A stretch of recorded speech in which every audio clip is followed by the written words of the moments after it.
ایک عجیب سا عرف تھا، عجیب سا اس کا ایک اصول تھا کہ ہر سال وہ اپنا ایک بادشاہ چنتے تھے، مگر اس کا طریقہ یہ تھا کہ جو پہلا دن سال کا ہوتا تھا، شہر کے دروازے میں جو سب سے پہلا بندہ داخل ہوتا تھا ارلی ان دا مارننگ، صبح صبح اس کو پکڑتے تھے اور اپنا بادشاہ بنا دیتے تھے۔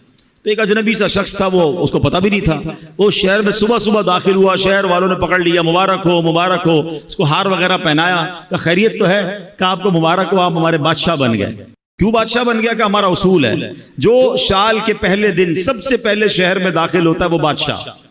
کہ اچھا تو کتنے ٹائم کے لیے بادشاہ؟ کہ 1 سال کے لیے۔ وہ تھا بڑا عقل مند آدمی، کہتا ہے 1 سال کے لیے؟ کہ ہاں۔ کہ پہلے جو مجھ سے پہلے بادشاہ تھے وہ سارے کہاں گئے؟ کہ وہ 1 سال حکومت کرتے ہیں، پھر ہم ان کو ایک جنگل میں جا کے پھینک کے آ جاتے ہیں، اور اس جنگل کے اندر وہ بھوکا پیاسا مر جاتا ہے، اگر بھوکا پیاسا نہیں مرتا تو سانپ بچھو کھا جاتے ہیں۔ اس نے کہا اچھا۔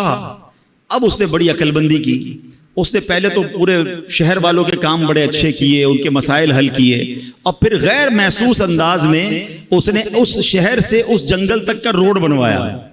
اچھا روڈ بن گیا تو وہاں اس نے لوگوں کو بسانا شروع کیا، آہستہ آہستہ کھانے پینے کی دکانیں بھی وہاں لگا دی۔ اب جب سال پورا ہوا تو لوگوں کو کہا ٹھیک ہے بھائی میرا ٹائم پورا ہو گیا، مجھے بھی اسی جنگل میں چھوڑ کے آ جاؤ۔ تو جو شہر کے بڑے لوگ تھے انہوں نے کہا آپ بڑے سمجھدار ہیں، آپ نے اس جنگل بیابان کو بھی شہر بنا دیا، ادھر بھی جناب اتنی رونق کر دی کہ ہم آپ کو ادھر بھی لے کے جائیں گے تو آپ کو کوئی پرابلم نہیں ہوگی۔ ہمیں ایسے ہی عقل مند بادشاہ کی ضرورت تھی، اب ہم سب نے مل کر فیصلہ کیا ہے آپ ہی ہمارے بادشاہ رہیں گے۔ اب بظاہر تو یہ واقعہ ہے، مگر کیا مجھے اور آپ کو ایک شہر میں نہیں جانا ہے؟ مجھے اور آپ کو ایک اور دنیا میں نہیں جانا ہے جہاں سانپ اور بچھو بھی ہو سکتے ہیں؟ اللہ ناراض ہوا تو قبر میں سانپ اور بچھو بھی تو ہو سکتے ہیں نا۔